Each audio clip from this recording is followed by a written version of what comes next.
चीन ने ताइवान की सदर की अमेरिकी कांग्रेस के स्पीकर से मुलाकात के बाद ताइवान के पानियों में जंगी जहाज तैनात कर दिए हैं।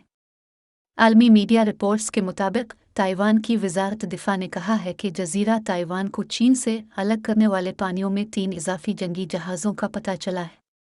बयान के मुताबिक सुबह 6 बजे के आसपास ताइवान के अर्ध गिर्द पीएल के एक एयरक्राफ्ट और 3 जंगी तैयारों का भी पता चला है।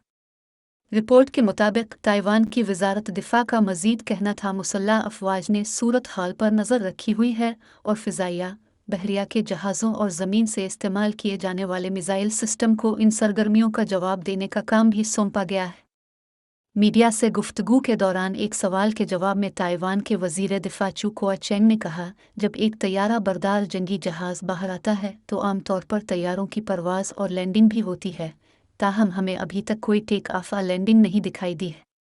हम इस पर नज़र रखेंगे। याद रहे कि चीन ने फ़रीक़ैन के दरमियान मुलाकात के हवाले से कई बार खबरदार किया था कि और कहा था कि यह मीटिंग नहीं होनी चाहिए।